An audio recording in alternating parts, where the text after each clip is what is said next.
Reportées depuis décembre 2016, les législatives gabonaises se sont tenues le 6 octobre dernier.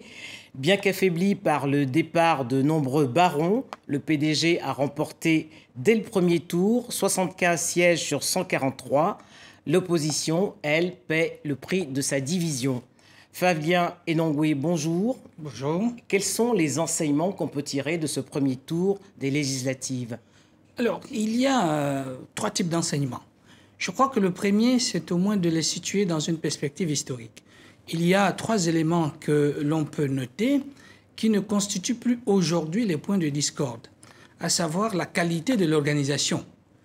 Aujourd'hui, nous ne constatons plus les problèmes d'une arrivée en retard, ainsi de suite, même si sur 143 sièges, l'élection sera reprise sur un seul siège dans le Nord.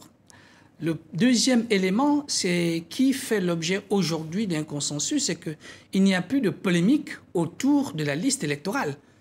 Depuis 2013, pour cette liste biométrique, on constate qu'il n'y a plus de polémique autour de la liste électorale. Le troisième élément, qui est aussi une constante là aussi, même si ces élections ont donné lieu à des appréciations contraires, c'est par rapport à la mobilisation électorale. Je rappelle que la dernière élection sous Omar Bongo en 2008, il y a eu 200, c'était les élections locales, 254 000 votants. Aujourd'hui, nous sommes autour de 300 000, avec le pic qui a été atteint en 2016 autour de 370 000. Mais on verra tout à l'heure le taux de participation qui est assez discutable. Voilà. La victoire du PDG incombe-t-elle à l'appareil du parti ou à la personnalité des candidats? Les deux. Parce que lorsque vous regardez, vous avez rappelé 75 élus dès le premier tour, on constate que la moitié est obtenue dans le bastion traditionnel du parti, qui est les 3 provinces de l'Est, 20 élus dans le Haut-Ogooué sur 23 sièges, 11 élus sur 12 dans le Guévindo et 6 élus sur 12 dans le Guélolo. Et en plus, une très belle percée dans l'estuaire avec 14 élus sur 26. Et dans le Gué-Maritime, qui n'est pas un bastion en tant que tel, 8 élus sur 13. Et le reste s'est disputé. Donc, il y a à la fois, le problème, c'est la conservation, donc la consolidation dans ces bastions traditionnels et l'opposition qui paye aussi, vous l'avez dit, ces divisions dans des zones comme le Gué-Maritime, mais aussi dans l'estuaire et un peu ailleurs aussi. Alors, la présidentielle de 2016 a laissé des traces, puisqu'on voit bien que le taux de participation est faible, entre 15 et 20%, disent certains observateurs.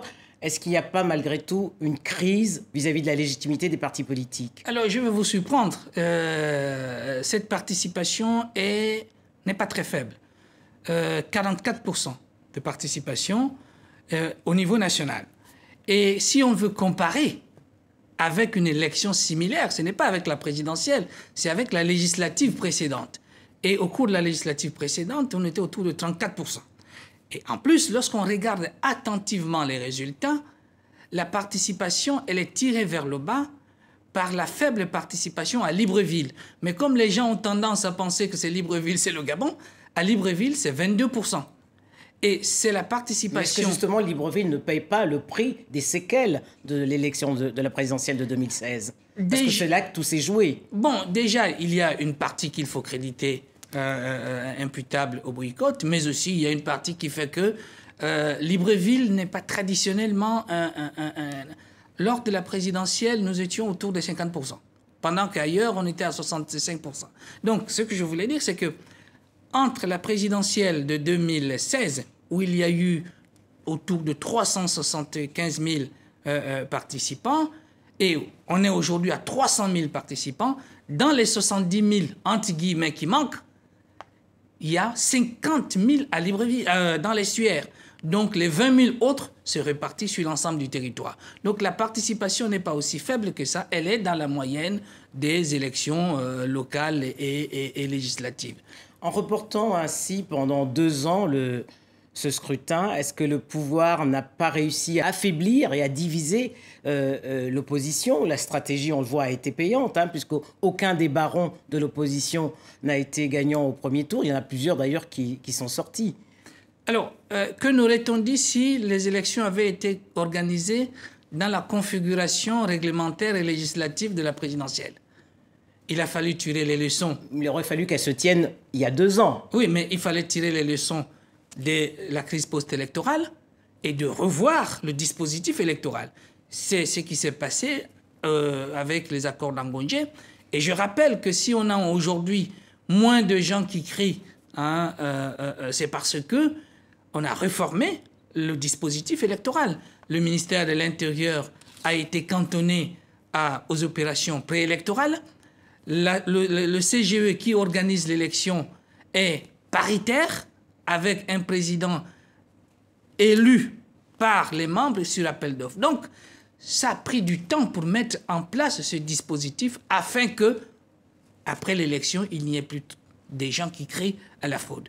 Et ça s'est réalisé parce que la plupart, j'en connais, même si on a eu quelques sons de cloche différents aujourd'hui, au soir de l'élection, il y a des gens qui ont appelé leurs adversaires pour les féliciter. C'est le cas quand même de l'une des grandes figures, qui est le patron des démocrates, Guy Zoubadama. Alors, l'ancien président de l'Assemblée nationale. L'ancien président de l'Assemblée. Mais on peut aussi voir qu'il y a un début de recomposition parce que nous donne à constater... Son parti devient d'ailleurs le premier parti de l'opposition. Voilà, c'est-à-dire que sans fanfare ni dès le premier tour, il a 3 élus. Il a 3 élus et il a une quinzaine de ballottages. Et surtout, une présence effective sur l'ensemble du territoire parce que ces élections ont été couplées avec les locales, les élections locales. Et lorsqu'on regarde attentivement les élections locales, il est présent sur l'ensemble du territoire alors qu'il n'a pas une expérience, une existence aussi vieille que l'Union nationale, qui aujourd'hui est le parti traditionnel le plus ancien de l'opposition. Et qui sort aujourd'hui affaibli par ces élections. Mais tout simplement, peut-être, bon, ça, j'essaye de faire une analyse, c'est la leçon selon laquelle il faut passer moins de temps à contester sur les plateaux de télévision qu'à aller mobiliser sur le terrain. Alors, 75 sièges acquis dès le premier tour pour le PDG et probablement une centaine au soir du 27 octobre qui sera le second tour. Mais à quoi ça sert d'avoir un Parlement acquis au pouvoir alors que depuis la révision constitutionnelle, le chef de l'État a les pleins pouvoirs? Pas du tout. La révision constitutionnelle n'a jamais changé la nature du pouvoir gabonais. Je suis passé sur le plateau ici pour pouvoir l'expliquer. Il n'y a rien qui puisse dire aujourd'hui que la révision constitutionnelle a changé. C'est un régime présidentiel renforcé quand même. Pas du tout. Il n'y a pas eu de dispositif qui extirpe de l'Assemblée, du législatif, ses prérogatives pour les confier au gouvernement. Ça, c'est ce qui a en fait servi à pouvoir contester cette élection. Mais quand on va dans le fond, il n'y a rien de tel. Alors, à quoi sert un Parlement? Mais il sert classiquement à voter les lois, à contrôler l'action du gouvernement et à lever l'impôt. Maintenant, mais si le parti au pouvoir est majoritaire au Parlement, ce sera une caisse d'enregistrement. Faut-il changer de peuple? En démocratie, cela va de soi. Lorsque, bon, je suis ici, donc je suis ambassadeur, je devais pouvoir m'abstenir de commenter quoi que ce soit, mais je peux me permettre. Est-ce que le fait que la République en marche soit très largement représentée au Parlement français, ça enlève le Parlement français de toutes les prérogatives constitutionnelles qu'ils ont? Pourquoi ça ferait problème au Gabon? Avec 3 élus dès le premier tour, on le disait, le parti des démocrates, de l'ancien président de l'Assemblée nationale, Zoubadama, devient donc le premier parti de l'opposition. C'est donc une reconfiguration du paysage politique. Les démocrates sont-ils désormais les interlocuteurs désignés du PDG? Non, le PDG a comme interlocuteur tout le monde. Vous savez, nous sommes un État qui se construit. Et en se construisant, il faut toujours entendre aussi la voix des minorités. Et il ne faut pas se dire, bon, on s'entend entre les majorités et ne pas. Et ça a toujours été comme ça dans notre histoire. On l'a même souvent reproché à Omar Bongo. Pourquoi se démenait-il à chercher le consensus, y compris avec des gens dont les voix sont extrêmement minoritaires? Cette tradition, je pense qu'elle sera respectée, elle est respectée déjà, et je pense que le président de la République s'inscrira dans cette logique, puisque pour les grandes décisions qui engagent l'État, nous avons l'obligation d'écouter tout le monde, y compris d'ailleurs ceux qui ne sont pas représentés au Parlement. Mais il faut quand même rappeler, monsieur l'ambassadeur, que les démocrates étaient le seul parti qui était opposé au boycott. Voilà, c'est-à-dire qu'ils sont allés très tôt. C'est aussi là les conséquences de ce que je disais tout à l'heure. Ça ne sert à rien de passer tout le temps à parler sur les plateaux de télévision et les antennes de radio, et souvent internationales. Il faut aussi penser que ceux qui votent sont quelque part, notamment sur le terrain, et il faudra faire un travail. Moi j'ai été surpris. Je fais quand même partie des analystes politiques par mes fonctions antérieures. Et j'ai été surpris par le résultat des démocrates, parce que bon, ce travail, voilà, c'est un jeune parti, et ils l'ont fait sans tambour ni trompette. Et ça paye aujourd'hui. Un mot sur l'actualité francophone, puisque vous êtes également l'ambassadeur auprès de l'OIF. Le Gabon a été le premier pays à soutenir la candidature de Louise Mouchikouabo, qui a été élu secrétaire général de l'OIF.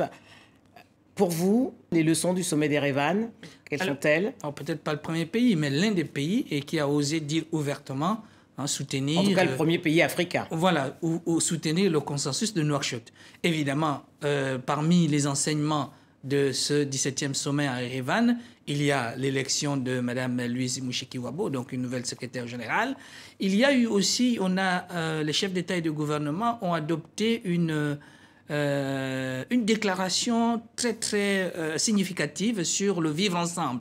Vous connaissez le contexte international, ce n'est pas une question anodine. Et pour le Gabon, dont l'expérience se fonde sur la tolérance à la fois au niveau de la diversité culturelle, mais aussi religieuse, et surtout notre expérience du consensus, fait que nous avons estimé d'une grande importance cette déclaration d'Erevan.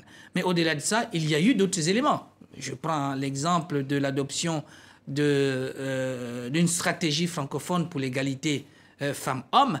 Et là aussi, nous y avons travaillé parce qu'elle émane il y a 2 ans. Le président de la République gabonaise, son Excellence Ali Bongo Ondimba, avait présenté et fait adopter par ses pairs à Madagascar, il y a 2 ans, une résolution sur la nécessité de créer une entité au sein de l'OIF qui prenne en charge les questions d'égalité femmes-hommes. Et nous étions tout à fait contents, ou encore un grand intérêt, manifester un grand intérêt, c'est que à l'OIF, il a été adopté une stratégie pour l'égalité femmes-hommes. Il revient maintenant à l'OIF elle-même, aux États et gouvernements membres, voilà, de la mettre en œuvre. Flavien Enongwe, merci. Merci Denise pour cette invitation.